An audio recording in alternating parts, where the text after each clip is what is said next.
Представьте себе тишину. Не ту тишину, которую мы знаем сегодня. Тишину после захода солнца в городском парке, когда где-то вдалеке все равно гудит шоссе. Нет, другую тишину, первобытную. Тишину, в которой ни один живой предмет на Земле не подозревает о существовании человека. Тишину, которой нет нигде на нашей планете, потому что мы добрались до каждого ее угла. Но которая когда-то была здесь, прямо здесь. Индийский океан в этот час выглядит как расплавленное свинцовое стекло. Горизонт растворяется в мареве, там, где заканчивается вода и начинается небо, граница становится почти философской. Солнце еще не поднялось, но воздух уже теплый, уже насыщен запахом соли и цветущих деревьев, которые растут прямо у берега, опустив корни в трещины вулканических скал. Где-то над водой кружит фрегат, большая черная птица с раздвоенным хвостом, похожая на живой символ этих мест. Он парит, не шевеля крыльями, ждет. И посреди этого бесконечного синего одиночества — остров Маврикий. 22 миллиона лет назад он поднялся со дна океана, вулканический, черный, дымящийся. Миллионы лет остывал, трескался, зарастал. Ветер приносил семена с далекого Мадагаскара, птицы сбивались с курса во время бурь и садились на незнакомый берег, не зная, что больше никогда не улетят. Постепенно здесь вырос мир. Плотный, влажный, пахнущий смолой и гниющими листьями. Мир без единого хищника на суше. Мир, в котором страх попросту не существовал, как биологическая необходимость. В этом мире жила птица. Мы называем ее Додо. Мы убили ее, причем дважды. Первый раз физически, всего за несколько десятилетий. Второй раз превратив в карикатуру, в символ тупости, в дежурную шутку о вымирании. «Мертвый как Додо», говорят по-английски, когда хотят подчеркнуть полную и окончательную безнадежность. Но ни то, ни другое не является правдой о том, кем она была на самом деле. Это история о ней, о настоящей. И прежде чем мы начнем, задержитесь на секунду. Подумайте, когда вы последний раз задумывались о том, что именно вы потеряли, когда потеряли ее? Не в теории, не как факт из учебника, а по-настоящему, как о живом существе, которое было здесь, дышало этим воздухом, ела эти плоды и смотрела на этот океан теми же глазами, которыми смотрим на него мы. Напишите в комментариях, знали ли вы о Додо до этого видео. Готовы? Тогда вернемся назад. Очень далеко назад. Чтобы понять Додо, нужно сначала понять остров. Когда смотришь на Маврикий с самолета, а сегодня здесь курортные отели и аэропорт имени Серсио Сагура Рамгулама, трудно представить, что когда-то это место было абсолютно закрытой системой. Изолированной лабораторией эволюции, запечатанной со всех сторон тысячами километров открытого океана. Место, где жизнь писала свою историю, не оглядываясь ни на кого. Ближайшая суша — Реюньон, всего в 170 километрах к западу, Мадагаскар — в 900, Африканский берег — в 2000. Для большинства сухопутных существ эти расстояния были равносильны бесконечности. Маврикий существовал в одиночестве, и именно поэтому то, что здесь происходило, не происходило больше нигде. Климат острова диктовал свои правила мягко, но неотступно. С октября по апрель — сезон циклонов, горячий и влажный, когда тропические ливни обрушиваются на лес несколько раз в день, и воздух настолько насыщен влагой, что кажется, будто дышишь теплой водой. Капли на листьях не успевают высохнуть. Земля постоянно влажная и темная. Пахнет грибами и перегноем. Запах не неприятный, а почти что сладкий, глубокий, как запах чего-то очень древнего. С мая по сентябрь прохладный сезон, сравнительно сухой, когда юго-восточные пассаты гонят по небу белые облака и температура ночью опускается до 18 градусов, почти прохладно по меркам тропиков. В этом климате лес рос так, как умеет расти лес только тогда, когда ему никто не мешает. густой, многоярусный, непроходимый. Деревья тамбалакок, высокие, с плотной темно-зеленой кроной, давали плоды размером с яблоко, твердые как камень снаружи и сладкие внутри. Эбеновые деревья поднимались на 20 метров и выше, их стволы были почти черными в тени, почти серебряными под утренним солнцем. Между ними папоротники, орхидеи, лианы, мох, который покрывал камни таким толстым слоем, что под ним не было слышно шагов. По берегам рек — панданусы, раскинувшие над водой жесткие, как сабли, листья. На опушках, там, где лес встречался с открытым берегом, росли пальмы. Их стволы исписаны царапинами. Это геккон фельсума оставлял следы острых когтей, пробираясь наверх за нектаром. Поверхность земли везде, абсолютно везде, была покрыта слоем листьев, ветвей, плодов, жучков, улиток, гекконов. Живая кипящая земля. Настоящий гумус истории. Здесь не было леопардов, не было змей, ни одной ядовитой на всем острове. Не было ничего, что охотилось бы на крупных животных. Земля принадлежала черепахам, гекконам, нескольким видам ящериц и птицам. Птицам, которые прилетели сюда и остались навсегда. Знаете ли вы, что Маврикий был населен людьми позже, чем большинство островов региона? Арабские мореплаватели знали о нем еще в X веке, но намеренно не селились. Остров без пресных источников, которые были легко доступны с берега, казался им непригодным для жизни. Природа словно специально тянула время, оберегая этот мир. Есть такое понятие в биологии — наивность по отношению к хищникам. Это когда животное эволюционировало в условиях, где хищников не было, и поэтому у него не развился инстинкт опасности. Ни глупость, ни беспечность, просто отсутствие нужды в страхе, потому что страх никогда не давал никакого преимущества. Это так же естественно, как отсутствие у рыбы механизма для лазания по деревьям. На Маврикии этот принцип работал в масштабах всей экосистемы. Гигантские черепахи рода Цилиндроспис — существа, чей возраст мог достигать 150 лет, медленно перемещались сквозь подлесок, почти не реагируя на звуки. Они были здесь везде — у берега, в горных лесах, на открытых травянистых полянах.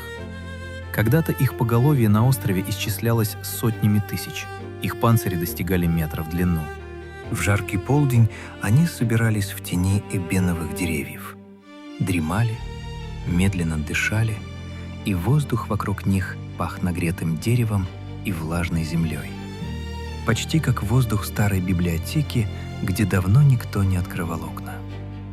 Рядом жили попугаи, эхо пситтакула эко, птицы ярко-зеленого цвета с малиновыми полосами на крыльях. Они до сих пор существуют, один из немногих уцелевших эндемиков острова. И когда смотришь на них сегодня, невольно думаешь, они видели все. Они были здесь тогда. Они — живые свидетели того мира. Маленькие зеленые хранители памяти. Над лесом розовый голубь Нисуэнос майери. Еще один эндемик, тоже переживший людей, хотя и с большим трудом. В 1990-х годах его популяция сократилась до 12 особей. 12. Потом ученые вмешались, и сейчас их снова несколько сотен. Это важная история, к которой мы еще вернемся. Ставьте лайк, если вас удивляет, как природа умеет восстанавливаться. Но центральной фигурой этой экосистемы, ее архитектором, ее невольным садовником была птица, о которой мы сегодня рассказываем. Додо питался тем, что давал лес. И лес давал многое. Спелые плоды, упавшие на землю, жесткие, сладкие, разного размера. Семена в твердой оболочке, которые другие птицы не могли раздробить, а Додо мог, потому что его клюв был создан именно для этого. Коренья, он раскапывал землю у оснований деревьев. Мелких улиток и насекомых попутно, без особого выбора. А иногда у береговой полосы ракушки и мелкие крабы. Да-да, крабы. В тех редких заметках, которые оставили нам очевидцы, упоминается, что Додо иногда спускался к морскому берегу и кормился среди прибрежных камней. Это многое говорит о его пластичности как вида. Он не был узким специалистом. Он был генералистом, умевшим использовать то, что есть. Кроме того, подобно многим птицам, он намеренно заглатывал мелкие камешки и ракушечный мусор – гастролиты, которые оседали в мышечном желудке и помогали перетирать жесткую пищу изнутри. У некоторых скелетов додо, найденных при раскопках в болоте Маре-о-Сонж, внутри грудной клетки сохранились именно такие камни – молчаливые свидетели последнего обеда птицы, которая жила здесь миллионы лет назад. Особую роль додо, возможно, играл в судьбе дерева тамбалакок – Сидероксилон грандифлорум, дерево, которое местные называют додо-3. Долгое время ученые полагали, что семена тамбалакока могут прорасти только после того, как пройдут через пищеварительный тракт додо, что толстая оболочка плода истончается именно при переработке в желудке птицы.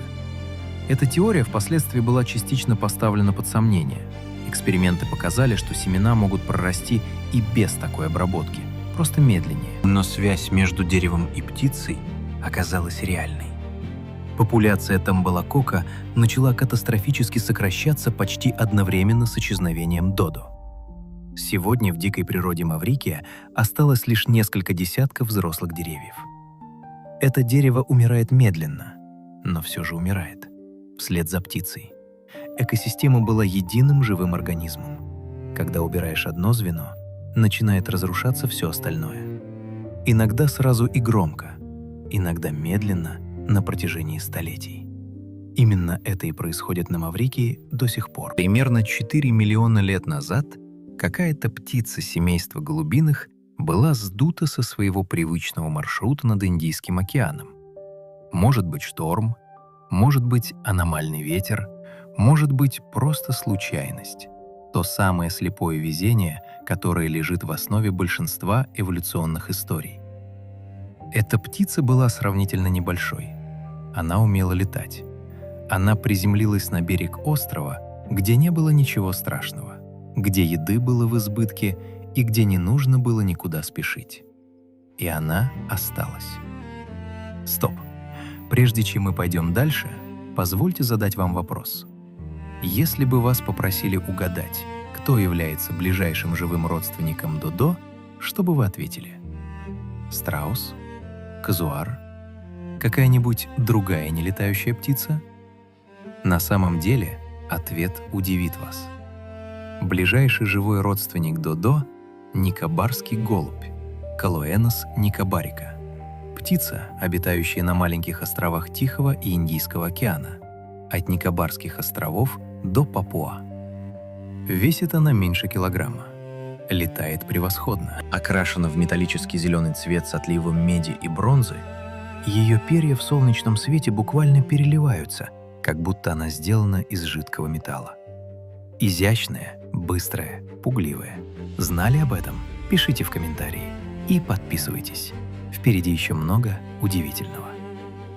Трудно поверить, что именно она и додо – кузены, что у них общий предок. Но ДНК-анализ, проведенный в 2002 году Бет Шапиро и ее коллегами, а затем многократно подтвержденный, не оставляет сомнений. Геномы совпадают настолько, что родство очевидно. Это значит, что когда-то давно один и тот же вид голубей, путешествуя с острова на остров вдоль цепочек архипелагов, раздробился на несколько ветвей. Одна ветвь осела на Маврикии, другая — на Никобарских островах.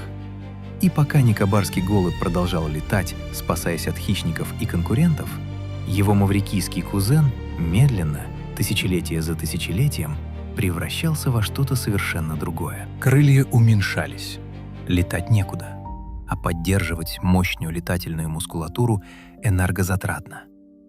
Тело увеличивалось. На острове было достаточно еды, не нужно было быть легким и быстрым.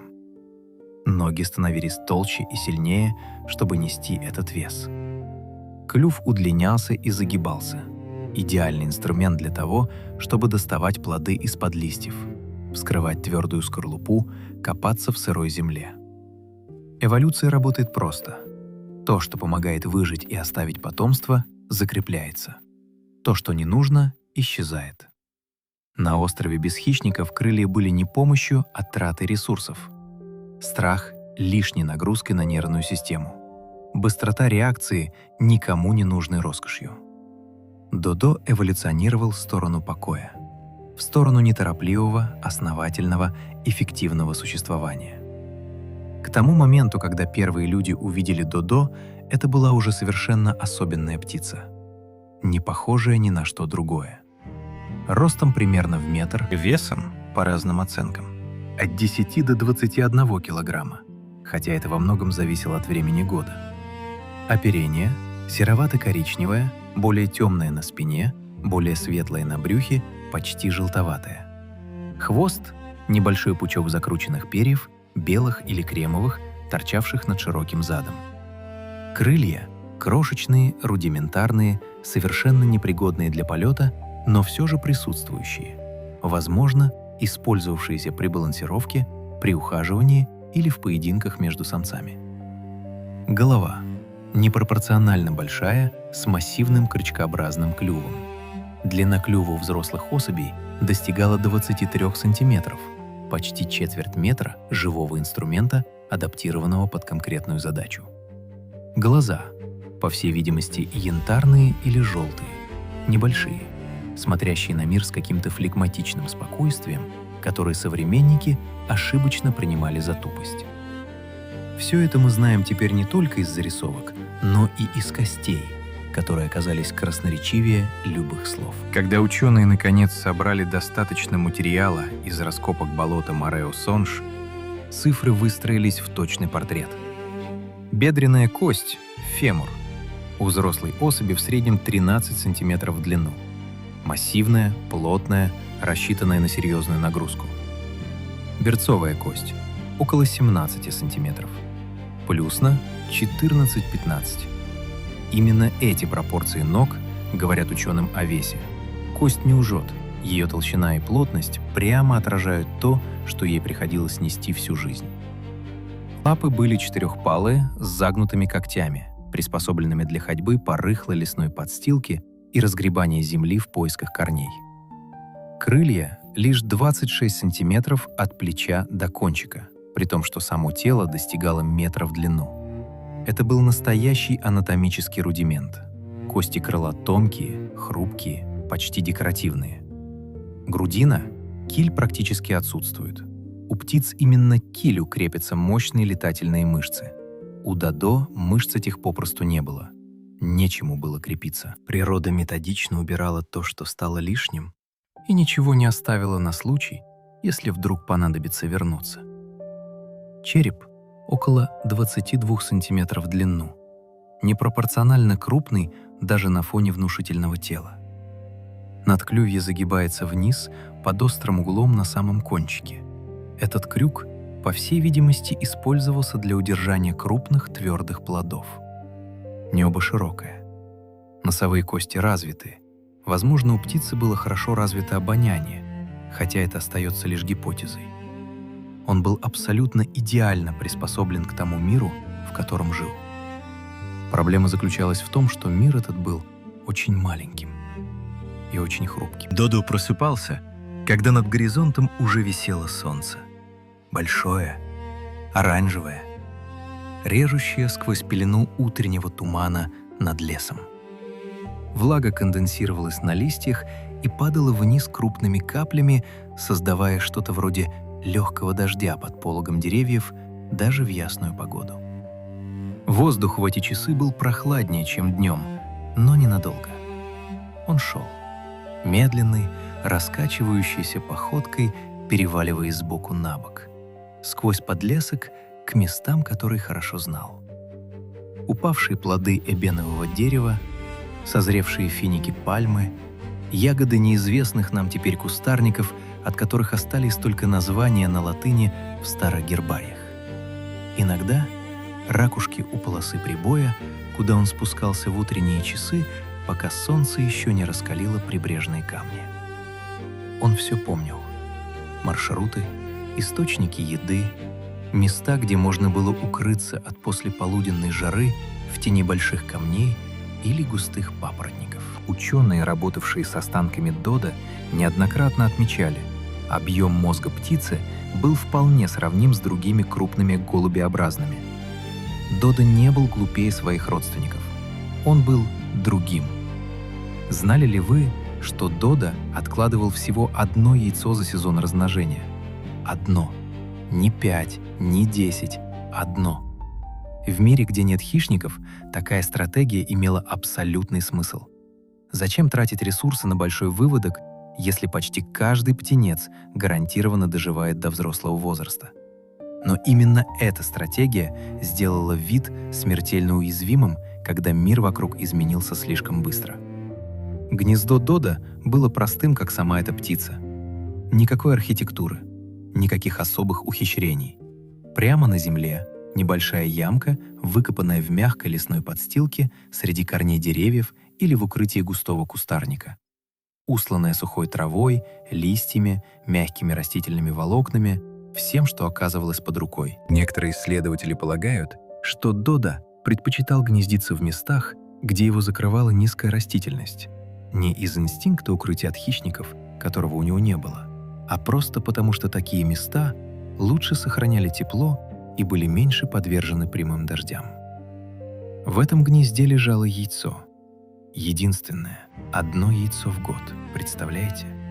Оно было большим относительно размеров большинства птичьих яиц.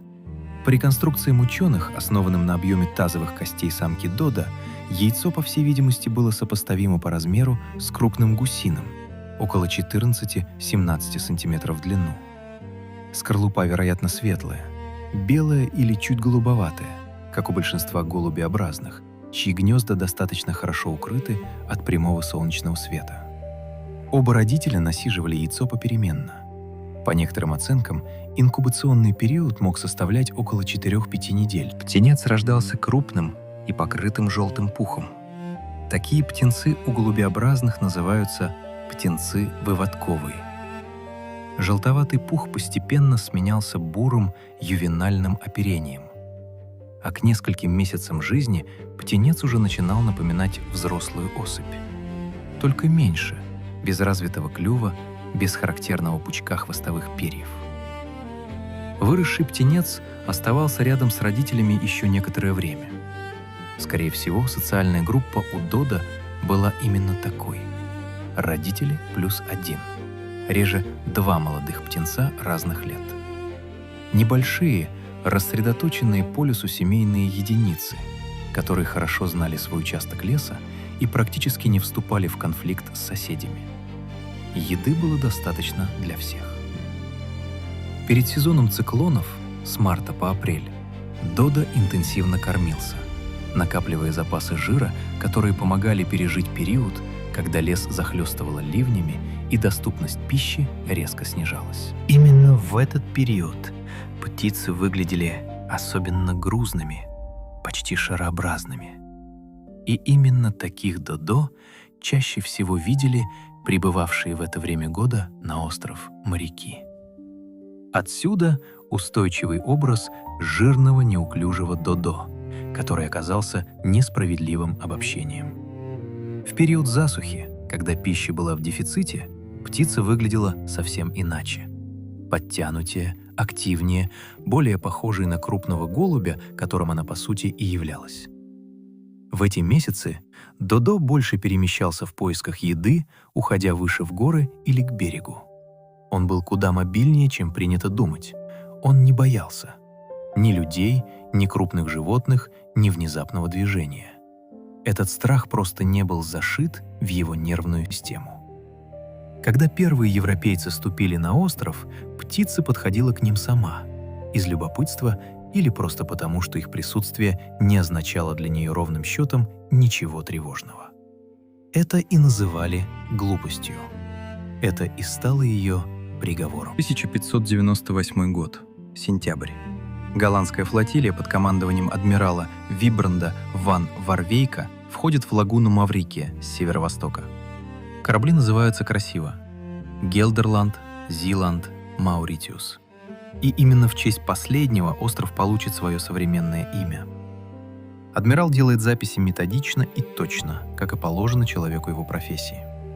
В его журнале появляется одна из первых европейских записей о странной птице, которую матросы встретили на берегу. Но задолго до голландцев здесь бывали арабские мореплаватели. Еще в X веке они знали об острове. Португальцы открыли его заново в 1507 году, назвали Санта-Аполлония и использовали как перевалочный пункт, не оставив постоянного поселения. Они тоже видели птицу. Они тоже делали записи.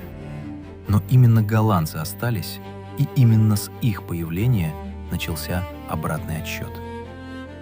Откуда взялось слово «додо»? Вопрос, который до сих пор остается дискуссионным. Одна из версий возводит его к португальскому «дудо» — безумный, дурак, простак. Другая — к голландскому «додарс», что означает «жирный зад», намек на пучок хвостовых перьев. Есть и версия, что это звукоподражание. Якобы птица издавала звук, похожий на «до-до». Современные исследователи склоняются скорее к португальской или голландской этимологии. Но окончательного ответа нет. Возможно, никогда и не будет. Знали ли вы, что в XVII веке живых додо привозили в Европу? Несколько птиц попали в зоопарки Лондона, Амстердама и Праги. Одну из них, судя по всему, видел лично Питер Пауль Рубенс. Художник Ян Брюгель-старший предположительно зарисовал живую птицу в Амстердаме. Это значит, что несколько человек в истории смотрели ей в глаза, живой, дышащий, и не осознавали, что перед ними исчезающий вид. Голландцы дали птице и другое имя — волквогель, отвратительная птица. Не потому, что она была пугающей, а потому, что ее мясо казалось морякам грубым и невкусным, жестким, плохо поддающимся длительной тепловой обработке. И все же они ее ели. Когда месяцами питаешься солониной и сухарями и видишь перед собой существо, которое само идет к тебе навстречу и не убегает даже тогда, когда ты уже занес над ним дубину, трудно устоять. Трудно проявить сдержанность там, где природа не предусмотрела для животного никакой защитной реакции. Один из первых очевидцев, голландский офицер Вильям ван Вестзенен, описывал охоту на додо без всяких угрызений совести. Птицы не могут летать. Они большие, как наши лебеди, с большими головами. Мясо плохо пахнет и жесткое. Мы привезли несколько с собой. Больше ничего. Никакого удивления, никакого восхищения, просто инвентаризация ресурсов. Но кто-то все же остановился. Около 1601 года, мы не знаем точного дня, не знаем имени автора, в каюте одного из кораблей голландской экспедиции при свете масляной лампы, качающейся в такт волне, кто-то взял чернила и попытался нарисовать птицу. Набросок грубый, непропорциональный клюв, тело скорее угадывается, чем изображается, лапы — просто две линии. Рука, очевидно, привыкла к картам и такелажным схемам, а не к портретам. Но это был первый портрет Додо. Первый раз, когда человек посмотрел на эту птицу и решил, что она достойна того, чтобы ее запомнили. Пусть даже на полях судового журнала. Этот безымянный матрос не знал, что создает единственное свидетельство, что через несколько десятилетий смотреть будет уже не на кого. Знали ли вы, что первые наброски Додо не картины в рамах и не работы придворных художников? Это рисунки в бортовых журналах, сделанные людьми, которые умели вязать узлы и прокладывать курс по звездам, но не умели рисовать. И все же именно их корявые линии стали основой для всего, что мы знаем о внешности птицы. Этот рисунок — единственный портрет живой птицы. Поделитесь видео, чтобы больше людей узнали эту историю. За следующие полвека описаний накопилось больше, и они становились подробнее, хотя не всегда точнее. Англичанин Томас Герберт, побывавший на Маврикии в 1634 году, оставил один из самых развернутых словесных портретов. Тело ее круглое и жирное, будто она больна. Перьев немного, и те серые, ростом больше самой крупной индейки. Голова ее, как у ребенка в капюшоне, глаза пылающие, как два карбункула, маленький желудок, но большой аппетит.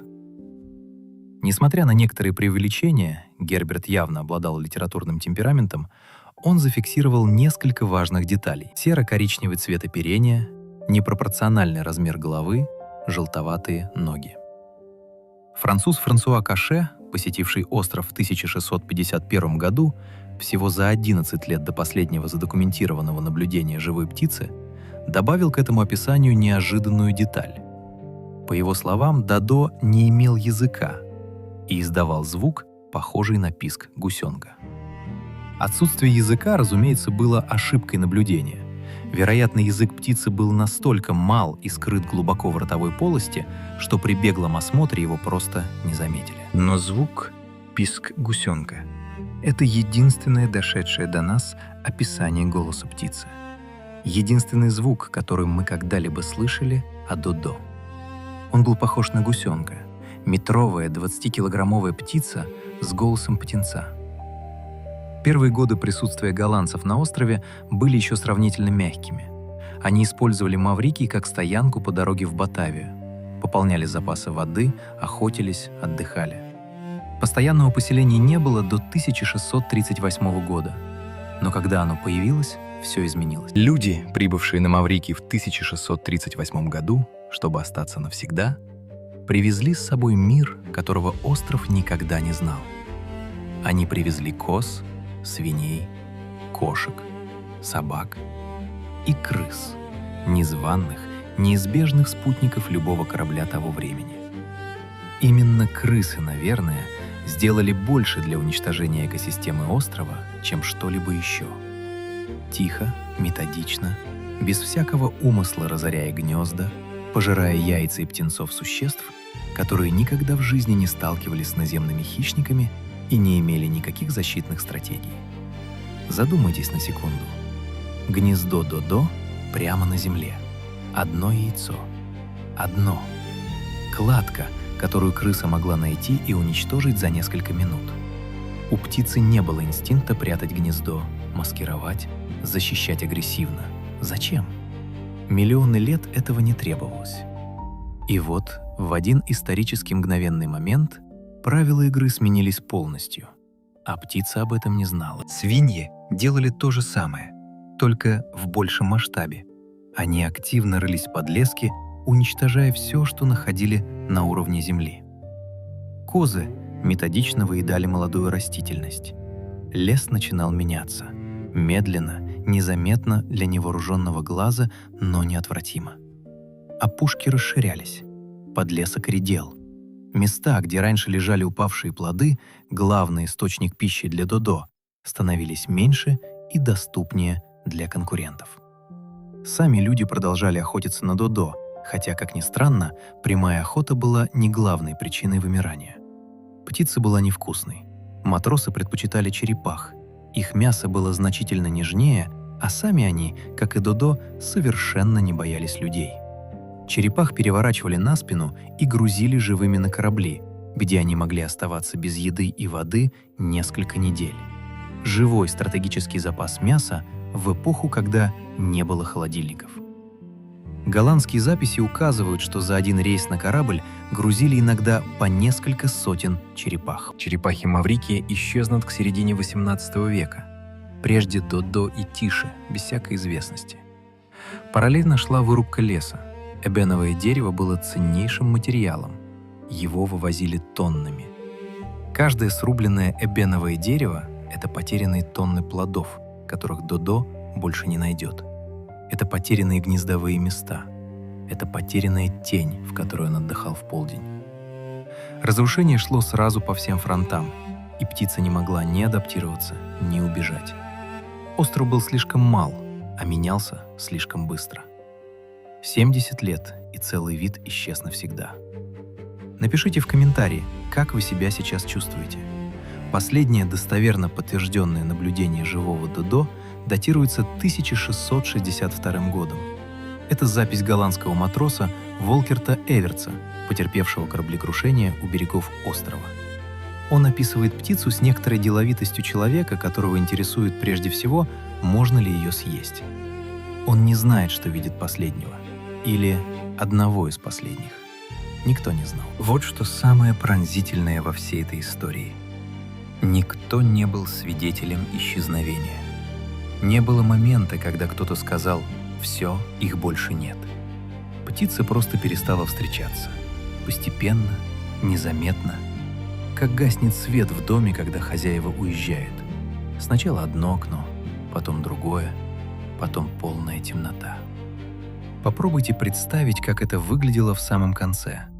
Лес уже не тот, прорежен, нарушен, пропитан запахами людского жилья и животных, которых здесь никогда не было. Там, где раньше была непроходимая зеленая стена, теперь просветы, вырубки, тропы, протоптанные свиньями. Ночью слышны звуки, которых никогда не было в этой тишине. Блеяние коз, лай собак, скрип уключен у причала.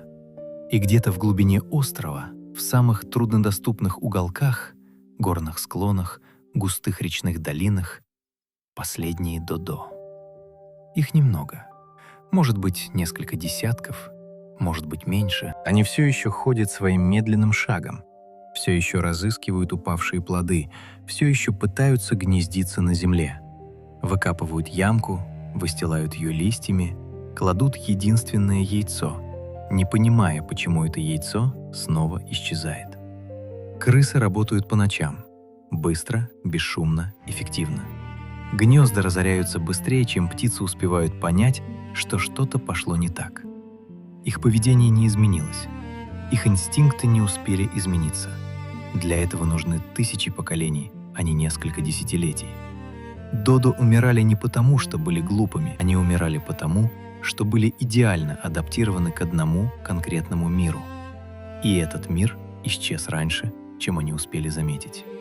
Биологи называют это вихрем вымирания, когда популяция падает ниже критического порога и начинает разрушаться сама по себе, по собственной внутренней логике.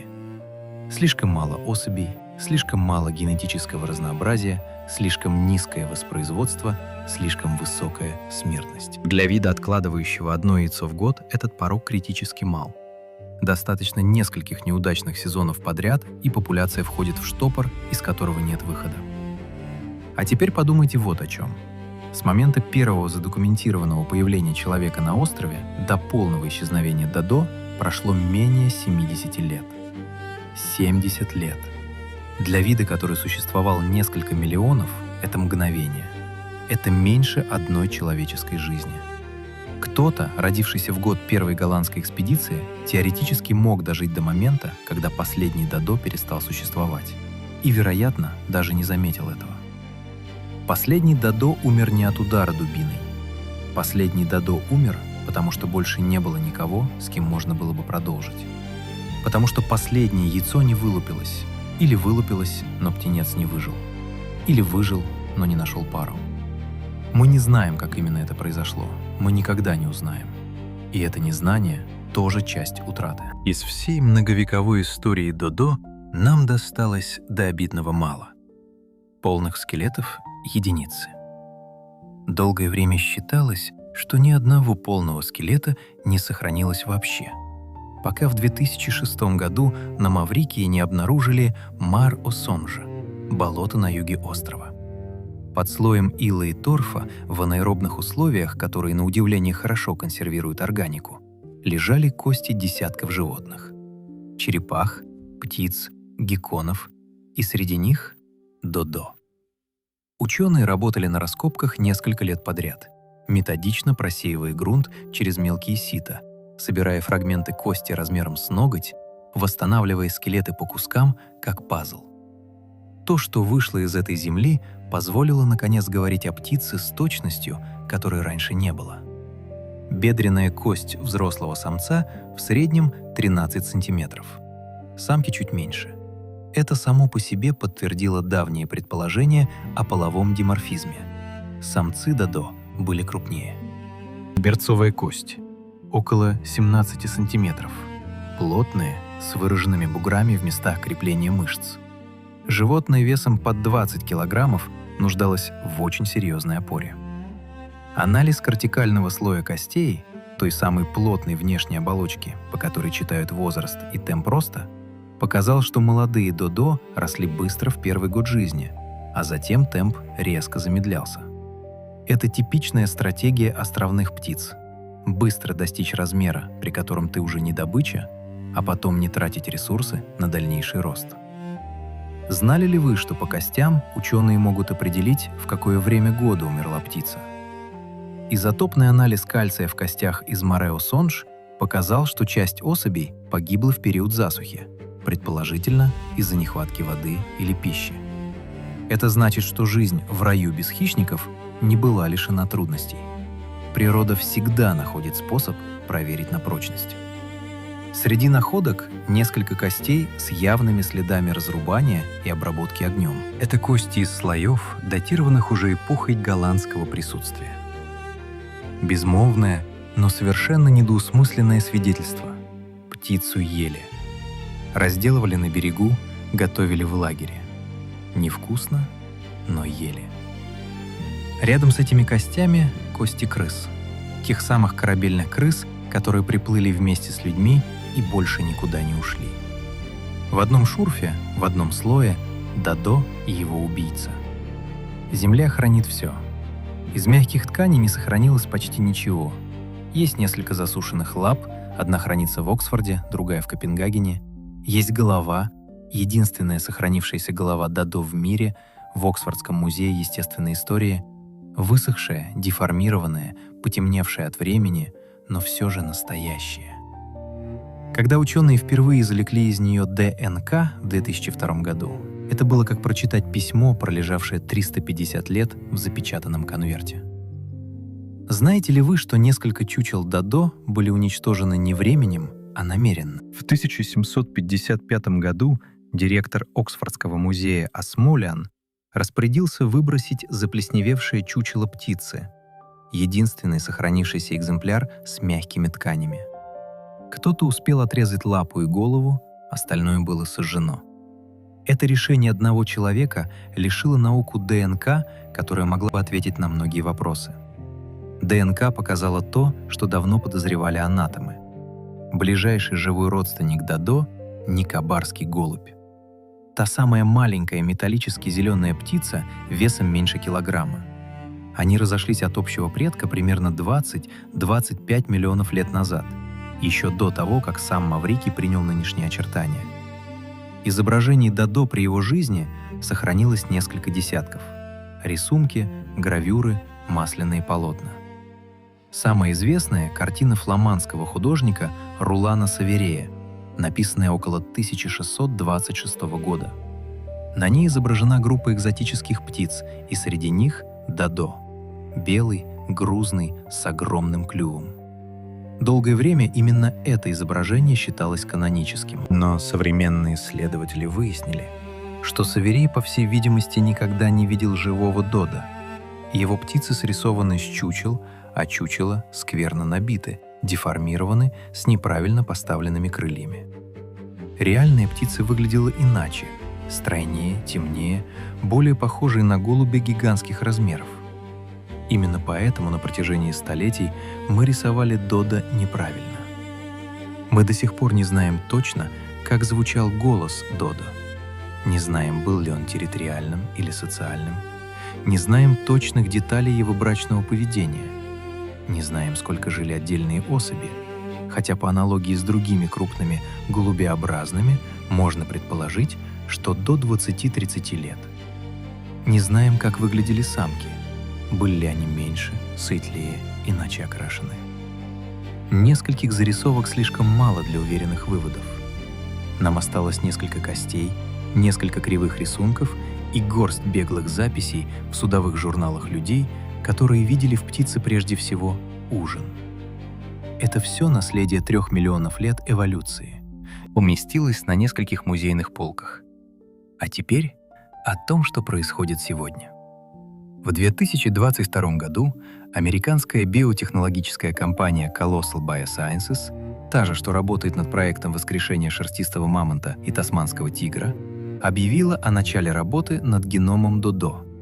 Возглавила проект Бет Шапира, именно тот ученый, который в свое время первым провел успешный ДНК-анализ оксфордской головы птицы. Она один из лучших в мире специалистов по древней ДНК. Она знает этот геном, пожалуй, лучше, чем кто-либо на Земле. А вы за или против воскрешения Додо? Напишите в комментариях, а я продолжу. Проект называется De-Extinction – деэкстинкция, воскрешение вымершего вида. Технологически он выглядит примерно так. Берется полный геном Додо, который был реконструирован из фрагментов ДНК, извлеченных из нескольких музейных образцов. Затем он сравнивается с геномом никобарского голубя, живого ближайшего родственника. Ученые определяют, какие именно гены отвечали за ключевые черты Додо: размер тела, форму клюва, редукцию крыльев, особенности обмена веществ. Затем, с помощью технологии редактирования генома CRISPR, эти гены постепенно вносятся в клетки никобарского голубя. Цель — создать эмбрион птицы, достаточно близкой к Додо, чтобы называть ее тем же именем. Подождите, прежде чем вы решите, что это звучит слишком просто, вот реальный масштаб задачи. Геном Додо содержит около 1,2 миллиарда пар оснований. Разница между ним и геномом никобарского голубя — тысячи отдельных мутаций. Каждую нужно идентифицировать, верифицировать и либо оставить, либо изменить. Это не один эксперимент. Это тысячи экспериментов, растянутых на годы, возможно, на десятилетия. Критики проекта указывают на принципиальную проблему. Воскрешенный Додо будет лишь приближением, генетически близкой птицей, но не той птицей. У нее не будет тех же эпигенетических маркеров, того же микробиома кишечника, тех же поведенческих паттернов, которые формируются в том числе через обучение у родителей. Она вырастет в лаборатории, без того леса, без тех плодов, без той тишины, в которой формировался настоящий Додо. Куда ее выпускать? Лес Маврикии уже не тот, большая его часть вырублена или захвачена инвазивными видами. Сам остров — курорт с населением около 1,3 миллиона человек. Сторонники отвечают, даже несовершенное приближение лучше, чем ничего. Они указывают на опыт с розовым голубем Маврикия, тем самым, чья популяция в 1990-х сократилась до 12 особей. Тогда ученые вмешались, начали программу разведения в неволе, борьбы с крысами, восстановления естественного леса. Сегодня розовых голубей несколько сотен. Это не фантастика, это реальный, работающий пример того, что вид можно вернуть с края пропасти, если действовать быстро и решительно. Но в случае Додо речь идет не о возврате с края. Речь идет о воссоздании того, чего уже нет. Это другое. Это философски и этически более сложно. Это требует ответа на вопрос, который не имеет однозначного решения. Есть ли у нас право и обязанность исправлять то, что мы сломали? Что думаете вы? Должны ли мы попытаться вернуть Додо, пусть даже в виде несовершенной копии? Или это будет лишь утешительным призом, который не меняет главного, того, что настоящей птицы больше нет? Этот вопрос задают себе биологи, философы, специалисты по биоэтике, и единственного правильного ответа на него пока не существует. Бет Шапира в своих интервью говорит осторожно: «Мы не воскрешаем прошлое, мы создаем возможное будущее». Это, пожалуй, самая точная формулировка из всех возможных. Сегодня остров — курорт. Голубые лагуны, белый песок, сахарный тростник, отели с именами, отсылающими к тропическому раю. Туристы фотографируются с сувенирными статуэтками Додо на каждом шагу. Птица стала официальным символом страны, изображена на гербе, на монетах, на марках, на бортах авиакомпании Air Mauritius. Из карикатурного символа тупости она превратилась в национальный символ идентичности и отчасти в символ вины самого острова перед самим собой. Это странное превращение заслуживает внимания. В английском языке выражение «dead as a dodo» — «мертвый как Додо» используется с XVII века и означает нечто абсолютно, бесповоротно и навсегда ушедшее. Льюис Кэрролл ввел Додо в «Алису в стране чудес». Говорят, он зашифровал в нем себя. Его настоящая фамилия была Доджсон, и он заикался, произнося ее как До Доджсон. В книге Додо изображен как умный, достойный персонаж, организующий Caucus Race – гонку без правил.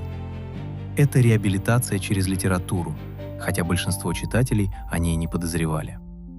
Тем временем наука продолжает работу. В 2023 году группа исследователей из Дании и Нидерландов опубликовала наиболее полную реконструкцию генома Додо на сегодняшний день, собранную по фрагментам из нескольких музейных коллекций, включая знаменитую Оксфордскую голову. Это стало возможным благодаря новым методам работы с деградированной ДНК, технологиям, которых еще 20 лет назад просто не существовало. Ученые буквально читают историю по молекулам 300-летней кости. В Музее естественной истории Лондона хранится реконструированный скелет. Под стеклом, в тихом зале с деревянными панелями и запахом старого дерева. Посетители останавливаются перед ним, смотрят, некоторые читают таблички. Дети тыкают пальцами в стекло. Экскурсоводы рассказывают историю, ту самую историю, которую мы рассказываем сегодня. И каждый человек, который слышит ее, уносит с собой что-то свое — удивление, сожаление, любопытство, вину, надежду. Знаете ли вы, что останки Додо находятся в музеях по всему миру? В Лондоне, Оксфорде, Праге, Копенгагене, Лейдене, Нью-Йорке. Но ни один из них не является полным скелетом одной птицы. Все они собраны из костей разных особей. Это значит, что Додо не существует даже как целый скелет. Он разобран по частям и разбросан по миру, как черепки разбитого сосуда. На Маврикии в последние годы активно развивается экотуризм, попытка восстановить фрагменты того леса, который существовал до людей.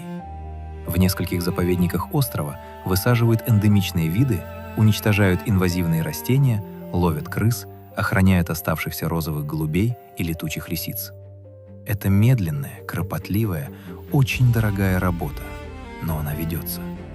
Иногда во время таких экспедиций по лесу исследователи находят плоды тамбалакока, того самого дерева, судьба которого так тесно переплелась с судьбой Додо.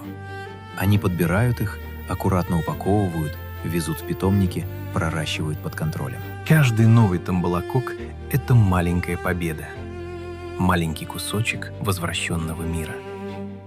Птицы, которая когда-то сеяла семена этих деревьев, больше нет. Но деревья пока есть. И пока они есть, история не закончена. Закройте глаза на секунду. Представьте остров без людей. Утро. Туман над лесом. Запах смолы и сырой земли. И влажный воздух, от которого запотевают стекла. Роса на листьях папоротника, каждая капля отражает небо. Маленькое и идеально круглое. Как будто мир только что создан и еще не знает о себе ничего плохого. Где-то в зарослях шорох. Тяжелый, неторопливый. Треск ветки, пауза и снова шорох. Он идет через лес. Медленно, совсем не боясь. Потому что некого бояться. Потому что мир, в котором он живет, создан без страха. И он — это существо в метр ростом, с крошечными крыльями и янтарными глазами, является его законным, равноправным, незаменимым жителем. Он подходит к корням старого эбенового дерева, наклоняет большую голову. Находит упавший плод. Темный, чуть сморщенный, пахнущий ферментацией. Берет его в клюв. Жует.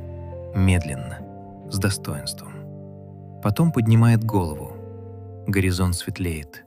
Океан в этот час, как расплавленное свинцовое стекло. Бесконечный, теплый, равнодушный ко всему, кроме самого себя. Птица смотрит. Не в сторону горизонта, просто так, в никуда, как смотрят все живые существа, когда не заняты ничем конкретным и просто живут, дышат, существуют. Опускает голову, продолжает идти. Она ничего не знает о нас. Никогда не узнает. Не узнает, что мы будем помнить ее столетиями, что будем спорить о ней, рисовать ее, исследовать ее кости, пытаться воссоздать ее из фрагментов ДНК, что внесем ее имя в язык как символ невозвратимой потери, что дети по всему миру будут показывать пальцем на ее скелет под стеклом и спрашивать «Почему? Почему?». Этот вопрос не имеет одного ответа. Он имеет много ответов, и все они правильные, и ни один из них недостаточен. Жадность, невежество, равнодушие, случайность, стечение обстоятельств, отсутствие понимания того, что экосистема — это не склад ресурсов, а живая система, которая разрушается, если убрать из нее даже одно звено. Додо вымер потому, что мир изменился быстрее, чем он успел адаптироваться. Но мир изменился потому, что мы его изменили. Это наш выбор, пусть и неосознанный. Мы не знали. Никто тогда не знал. Первые голландские матросы, ступившие на берег острова, не думали об экосистемах. Они думали о еде и воде. Но мы знаем сейчас. И это знание, возможно, единственное, что отличает нас от тех матросов. Единственное, что дает нам шанс не повторить то же самое с теми, кто еще есть. Знаете ли вы, что каждый год на Земле исчезает в среднем несколько десятков видов? Некоторые ученые говорят о сотнях, в зависимости от методологии подсчета. Большинство из них не так известны, как Додо. Большинство не оставят после себя ни одного рисунка, ни одной записи в судовом журнале. Они просто перестанут встречаться, как гаснет свет в доме. Додо стал символом. И это, при всей горечи этого слова, что-то значит. Это значит, что мы помним, что история оказалась достаточно пронзительной, чтобы пережить саму птицу на столетие. Что сегодня, в 2020-х годах, группа ученых сидит в лаборатории и медленно, методично, по одному гену пытается сделать что-то, чего раньше никогда не делал никто. Получится ли? Не знаем. Должны ли? Спорим. Но то, что пытаемся, это, пожалуй, что-то важное. В конце концов, это единственная форма извинения, которую мы умеем предложить. Нет ничего более постоянного, чем исчезновение, но нет ничего более человеческого, чем отказываться с этим мириться.